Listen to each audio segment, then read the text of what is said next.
La mañana del 2 de mayo de 2015 cambió para siempre la vida de una pequeña niña que apenas había dado sus primeros pasos en este mundo. Charlotte Elizabeth Diana, nacida en el Hospital St. Mary's de Londres, llegó a un reino donde las tradiciones milenarias dictaban cada aspecto de su existencia, incluso antes de que pudiera pronunciar su primera palabra. Los protocolos reales comenzaron a aplicarse desde el momento mismo de su nacimiento. Mientras los medios de comunicación celebraban la llegada de la nueva princesa, pocos se percataron de los sutiles cambios que ya se estaban implementando en las estructuras palatinas. El Palacio de Kensington se convirtió en el epicentro de una transformación silenciosa, donde cada decisión tomada por los asesores reales parecía diseñada para moldear el futuro de Charlotte de una manera muy específica.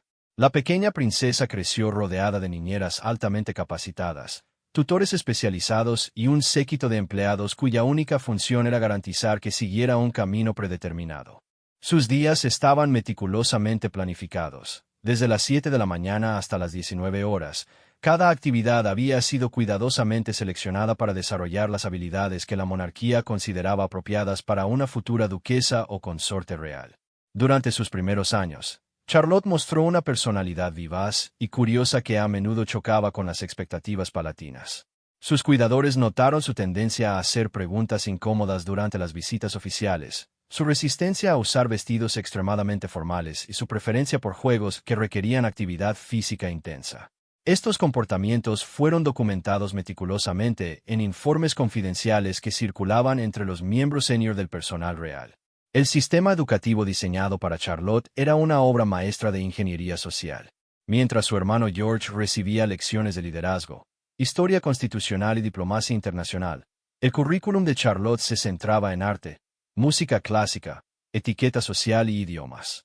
Los tutores habían recibido instrucciones específicas de enfatizar las materias que tradicionalmente se consideraban apropiadas para las mujeres de la realeza, evitando cuidadosamente cualquier tema que pudiera despertar en ella ambiciones de liderazgo político o administrativo. Las actividades extracurriculares de Charlotte también fueron cuidadosamente seleccionadas. Se le inscribió en clases de ballet, piano y pintura, mientras que las solicitudes para participar en deportes de equipo o actividades de aventura eran discretamente rechazadas. Los organizadores de estos programas recibían generosas donaciones de fundaciones vinculadas a la familia real, asegurando su cooperación en el mantenimiento de estos estándares específicos. Los círculos sociales de Charlotte estaban igualmente controlados. Las familias con las que se le permitía interactuar habían sido cuidadosamente seleccionadas de entre la aristocracia tradicional y familias con conexiones históricas con la monarquía. Estas relaciones se cultivaban a través de eventos sociales aparentemente casuales, pero meticulosamente organizados, donde Charlotte aprendía inconscientemente los códigos sociales y las expectativas que definirían su futuro papel. Durante las apariciones públicas, Charlotte era presentada como la princesa perfecta, siempre sonriente, obediente y encantadora. Los fotógrafos oficiales recibían instrucciones específicas sobre qué ángulos capturar y qué momentos destacar, creando una imagen pública que reforzaba las percepciones tradicionales sobre el papel de las mujeres en la realeza. Los momentos en los que Charlotte mostraba independencia o curiosidad intelectual eran cuidadosamente editados de las versiones finales distribuidas a los medios. El personal del palacio había desarrollado un sistema sofisticado de recompensas y correcciones que moldeaba gradualmente el comportamiento de Charlotte. Cuando seguía las expectativas establecidas, recibía atención positiva, privilegios especiales y elogios públicos. Cuando mostraba tendencias consideradas inapropiadas, enfrentaba formas sutiles de desaprobación, la cancelación de actividades favoritas, la reducción del tiempo con ciertos miembros del personal o la implementación de horarios más restrictivos. Los informes psicológicos confidenciales sobre Charlotte, preparados por especialistas en desarrollo infantil empleados por la corona, revelaban una niña excepcionalmente inteligente con una fuerte inclinación hacia el liderazgo natural. Sin embargo, estos informes también contenían recomendaciones específicas sobre cómo canalizar adecuadamente estas características hacia roles más tradicionales y menos prominentes dentro de la estructura real. Las conversaciones entre Charlotte y sus padres eran monitoreadas discretamente por el personal de confianza, que reportaba cualquier tema de conversación que pudiera indicar el desarrollo de ambiciones incompatibles con su futuro papel designado. Estos informes se archivaban cuidadosamente y se utilizaban para ajustar continuamente las estrategias educativas y sociales aplicadas a su desarrollo. La biblioteca personal de Charlotte fue cuidadosamente curada para incluir solo literatura que promoviera valores tradicionales y roles femeninos convencionales. Los libros sobre mujeres líderes históricas, científicas destacadas o figuras políticas influyentes eran notablemente ausentes de su colección, mientras que abundaban las historias sobre princesas que encontraban la felicidad a través del matrimonio y la maternidad. Durante las reuniones familiares privadas, Charlotte observaba las dinámicas de poder dentro de la familia real. Notaba cómo las mujeres de la familia se comportaban de manera diferente en público y en privado, cómo sus opiniones eran consideradas en las decisiones importantes y cuáles eran los límites invisibles pero claramente definidos de su influencia.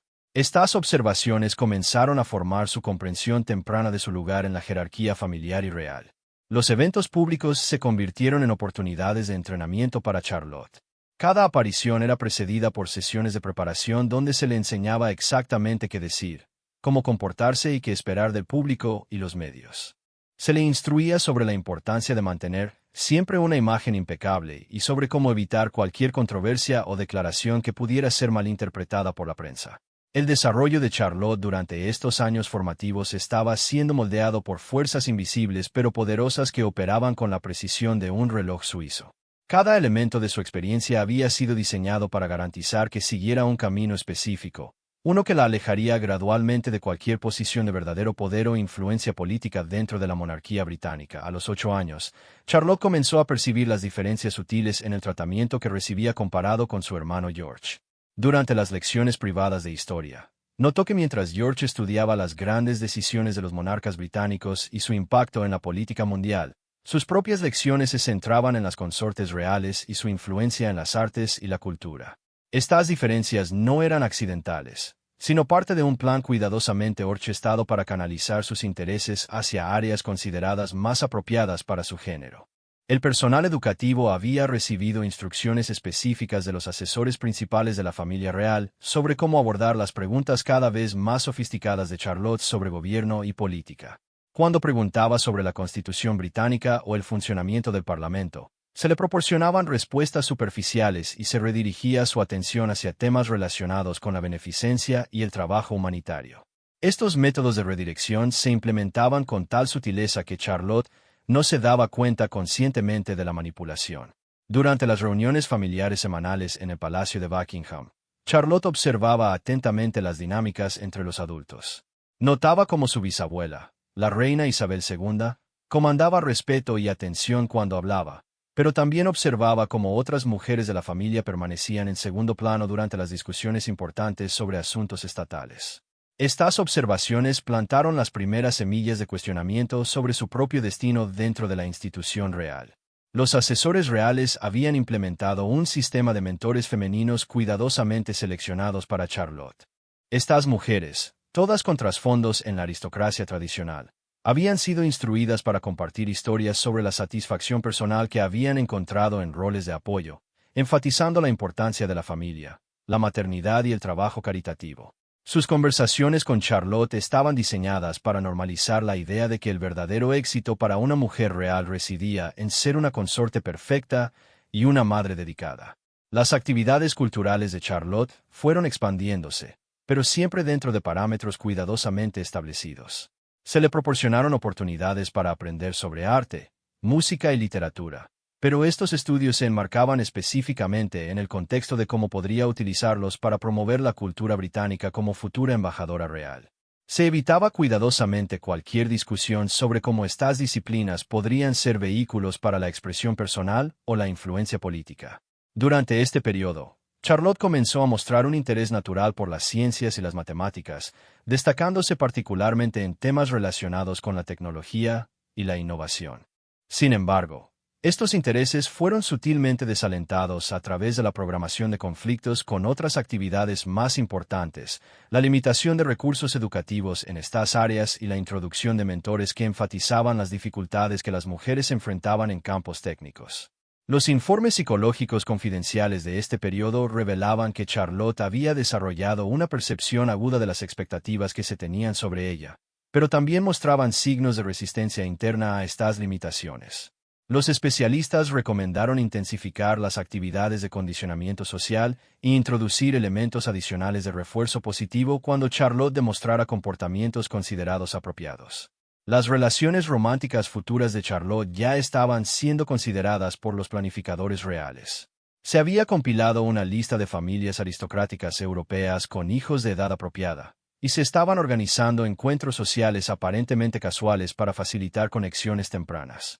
Estos eventos se presentaban como oportunidades culturales o educativas, pero tenían el objetivo claro de establecer vínculos que podrían desarrollarse en el futuro.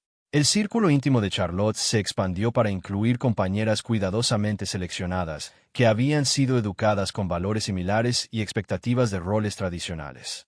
Estas amistades se cultivaban a través de actividades compartidas, que reforzaban constantemente los mensajes sobre los roles apropiados para las mujeres jóvenes de su posición social.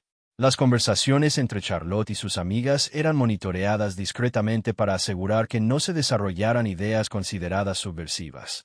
Durante las vacaciones familiares, Charlotte tenía la oportunidad de observar otras familias reales europeas y cómo organizaban los roles de género dentro de sus propias dinastías. Estos encuentros servían como ejemplos vivientes de cómo las tradiciones se mantenían a través de las generaciones, proporcionando modelos concretos del futuro que se esperaba que Charlotte abrazara. Las conversaciones con princesas de otras casas reales estaban cuidadosamente moderadas para enfatizar temas específicos. Los medios de comunicación comenzaron a prestar más atención a Charlotte a medida que crecía, y el palacio desarrolló una estrategia mediática específica para moldear su imagen pública. Se organizaron sesiones fotográficas que la mostraban participando en actividades tradicionalmente femeninas, y se filtraron historias sobre su excelencia en materias artísticas y su naturaleza compasiva. Cualquier evidencia de sus intereses en áreas más técnicas o políticas era cuidadosamente omitida de estos relatos.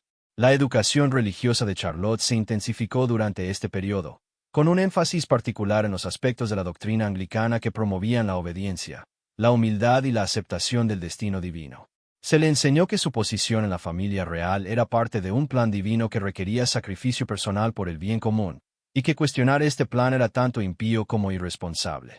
Las rutinas diarias de Charlotte se volvieron cada vez más estructuradas, con menos tiempo para la exploración libre y la creatividad espontánea. Cada hora del día tenía una actividad asignada, y estas actividades estaban diseñadas para reforzar continuamente los mensajes sobre su futuro papel. El tiempo para la reflexión personal o el cuestionamiento se minimizó sistemáticamente a través de esta programación intensiva. Durante las ceremonias estatales, Charlotte ocupaba posiciones específicamente designadas que comunicaban visualmente su lugar en la jerarquía real. Se le enseñó el significado de estos posicionamientos y cómo cada elemento del protocolo real comunicaba mensajes sobre poder, precedencia y expectativas futuras. Estas lecciones de protocolo se convirtieron en herramientas poderosas para internalizar su posición subordinada dentro de la estructura familiar. Los tutores de Charlotte recibieron bonificaciones especiales por reportar progresos en la adaptación de la princesa a su rol designado, creando incentivos financieros para que el personal educativo enfatizara ciertos aspectos de su desarrollo mientras minimizaba a otros. Este sistema de incentivos aseguraba que todos los adultos en su círculo estuvieran alineados con los objetivos a largo plazo establecidos por los asesores principales de la corona. Las cartas y comunicaciones de Charlotte con personas fuera de su círculo inmediato eran discretamente revisadas, cuando era necesario, editadas antes de ser enviadas. Este proceso se justificaba como una medida de seguridad, pero también servía para controlar la información que Charlotte recibía del exterior y para moldear las impresiones que otros formaban sobre ella. Su correspondencia se convirtió en otra herramienta de condicionamiento social. A los 12 años, Charlotte experimentó lo que los psicólogos del palacio documentaron como el primer evento de resistencia significativa. Durante una lección sobre historia constitucional, Charlotte cuestionó por qué las mujeres en la línea de sucesión tradicionalmente habían sido pasadas por alto en favor de hermanos menores varones. Su tutor, siguiendo el protocolo establecido, intentó redirigir la conversación hacia los cambios recientes en la ley de sucesión, pero Charlotte persistió con preguntas cada vez más específicas sobre las limitaciones históricas del poder femenino en la monarquía. Este incidente desencadenó una serie de reuniones urgentes entre los asesores principales de la familia real. Se consideraron varias opciones: intensificar el programa educativo existente, introducir nuevos elementos de condicionamiento, o implementar lo que internamente se conocía como medidas correctivas avanzadas. La decisión final fue una combinación de todas estas estrategias, marcando el inicio de una nueva fase en la gestión del desarrollo de Charlotte. Las medidas correctivas avanzadas incluyeron la introducción de un nuevo tutor especializado en psicología del desarrollo, oficialmente presentado como un consejero de bienestar estudiantil. Este profesional había sido específicamente entrenado en técnicas de modificación comportamental y tenía instrucciones claras sobre cómo identificar y neutralizar tendencias de pensamiento independiente que podrían amenazar los planes a largo plazo para Charlotte. Durante este periodo, Charlotte comenzó a notar inconsistencias en las narrativas que le presentaban sobre la historia real y el papel de las mujeres en la sociedad británica. Sus propias investigaciones privadas, realizadas durante los pocos momentos de tiempo libre que le quedaban, revelaron ejemplos de mujeres líderes que habían sido minimizados u omitidos completamente de sus lecciones oficiales. Estas descubiertas la llenaron de una curiosidad que los sistemas de control existentes luchaban por contener. El personal del palacio implementó un nuevo sistema de monitoreo que incluía la revisión de todos los libros que Charlotte solicitaba de la biblioteca, el seguimiento de sus búsquedas en Internet cuando tenía acceso supervisado a la tecnología, y la documentación detallada de todas sus preguntas y comentarios durante las actividades educativas. Este nivel de vigilancia requirió la contratación de personal adicional especializado en análisis de comportamiento juvenil. Las amigas de Charlotte comenzaron a notar cambios en su personalidad durante este periodo. Reportaron que parecía más callada durante las actividades grupales y que a menudo parecía estar procesando pensamientos complejos que no compartía con otros. Algunos padres de sus compañeras expresaron preocupación privada sobre estos cambios, pero se les aseguró que eran simplemente parte del proceso normal de maduración para una joven en su posición. Los informes psicológicos de este periodo revelaron que Charlotte estaba desarrollando lo que los especialistas denominaron conciencia prematura de limitaciones sistémicas. Se recomendó una intervención inmediata para prevenir el desarrollo de lo que podría convertirse en resistencia activa a su papel designado. Las estrategias propuestas incluían la manipulación de su entorno social para reducir las influencias externas que podrían estar alimentando sus cuestionamientos. Durante una visita familiar al castillo de Balmoral, Charlotte tuvo acceso accidental a documentos históricos que contenían correspondencia entre mujeres reales del pasado y consejeros políticos. Estas cartas revelaban frustraciones y ambiciones que resonaron profundamente con sus propios sentimientos emergentes. El descubrimiento de estos documentos fue reportado inmediatamente al personal de seguridad, y se implementaron medidas adicionales para prevenir futuros accesos no supervisados a materiales históricos sensibles. La educación sexual y romántica de Charlotte se aceleró durante este periodo, con un énfasis específico en prepararla para comprender su futuro papel como esposa y madre dentro de la estructura real. Se le proporcionaron ejemplos de matrimonios reales exitosos donde las mujeres habían encontrado satisfacción personal a través del apoyo a sus esposos y la crianza de sus hijos. Estas lecciones estaban diseñadas para crear expectativas positivas sobre un futuro que dependería de otros para su realización y significado. Los asesores reales comenzaron a considerar la posibilidad de enviar a Charlotte a un internado especializado donde el entorno controlado podría ser aún más efectivo para moldear su desarrollo. Se investigaron varias instituciones educativas con historias de éxito en la preparación de jóvenes aristocráticas para roles tradicionales. Estas escuelas tenían reputaciones de excelencia académica combinada con énfasis en valores conservadores y expectativas de roles de género claramente definidos.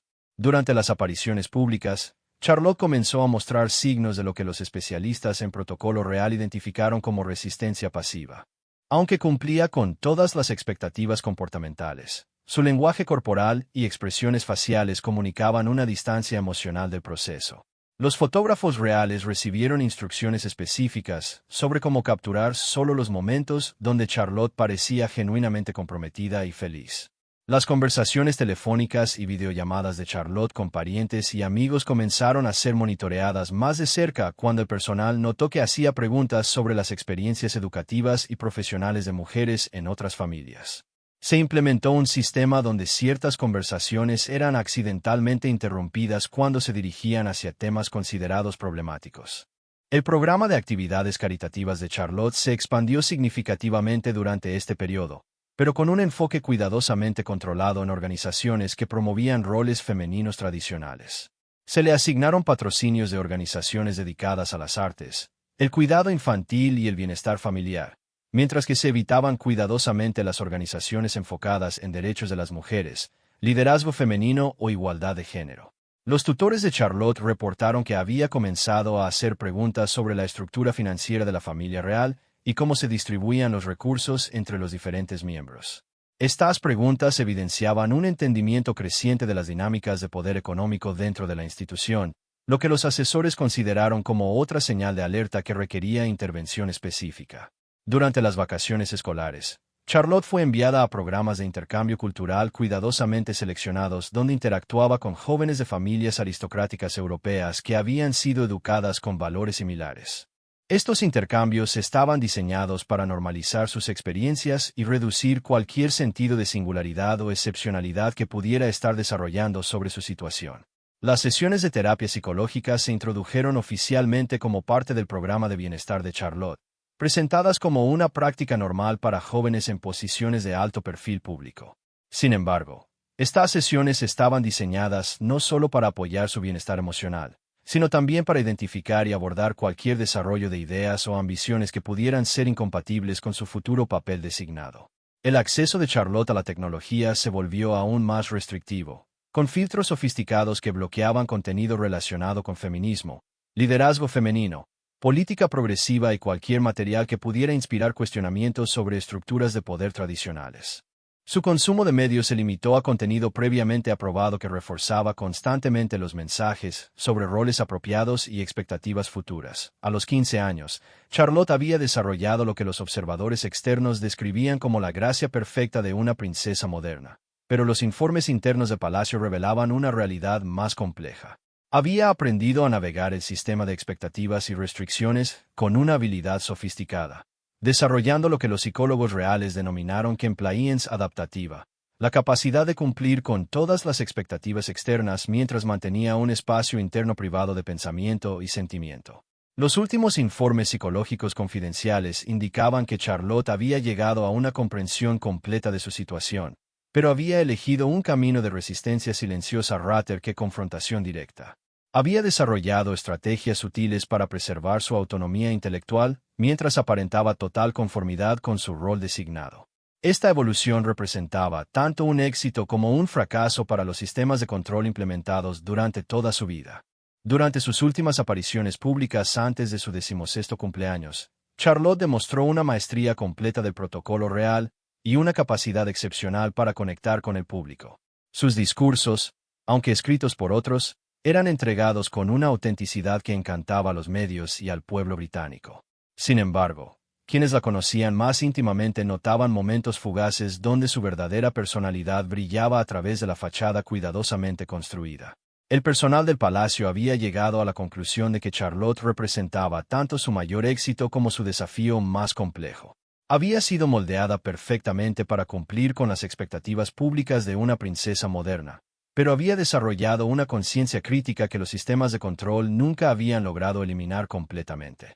Los asesores principales sabían que tenían una princesa que sería exitosa en su rol público, pero cuyas verdaderas ambiciones y deseos permanecían cuidadosamente ocultos. Las amistades de Charlotte durante este periodo final se caracterizaban por su superficialidad cuidadosamente calibrada. Había aprendido a mantener relaciones que satisfacían las expectativas sociales, sin revelar nunca sus verdaderos pensamientos o sentimientos. Sus conversaciones se centraban en temas seguros, arte, música, eventos sociales, mientras evitaba cuidadosamente cualquier discusión que pudiera revelar la profundidad de su análisis crítico de su situación.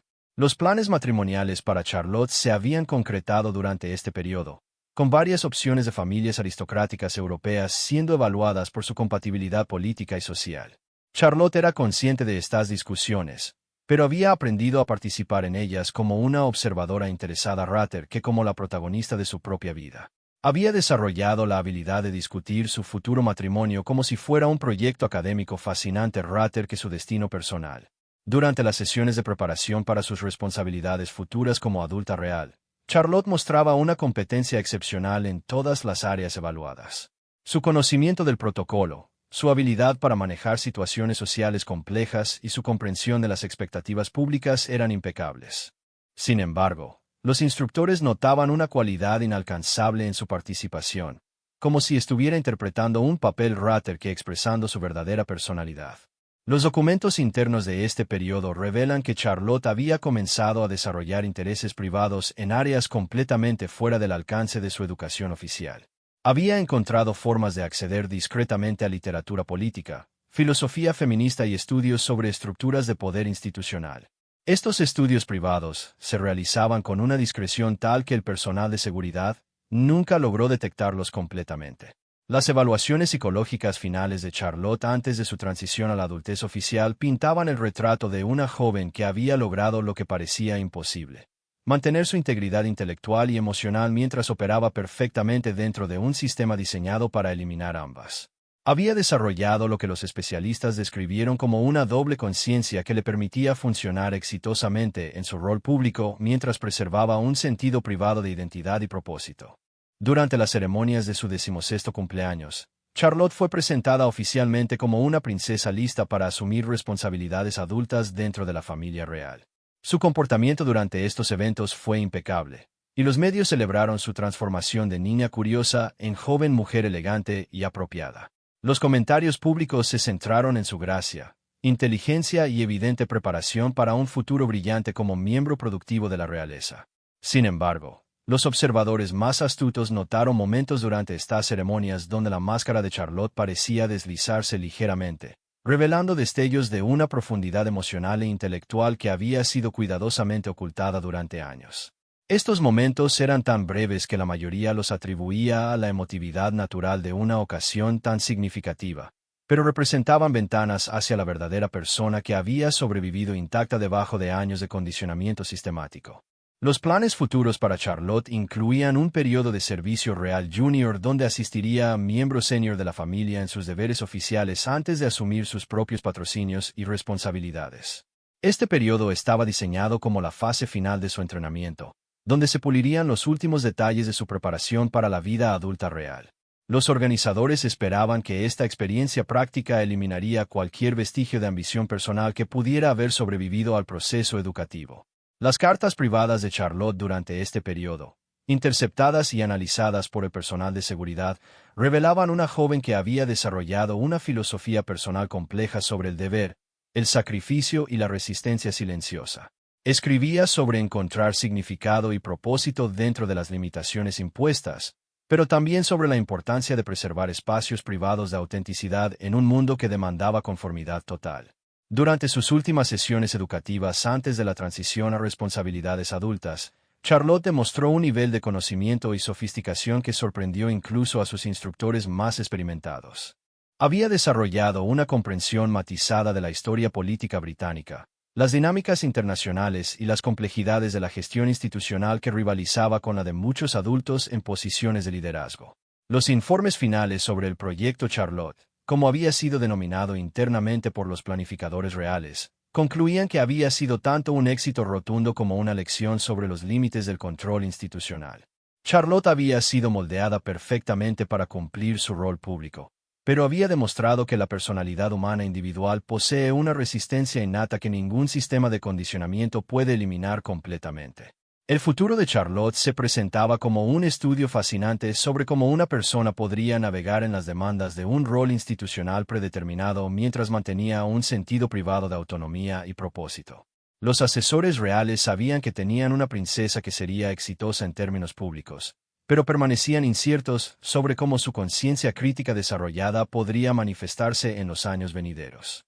La transformación de Charlotte había llegado a su conclusión, pero su verdadera historia apenas comenzaba.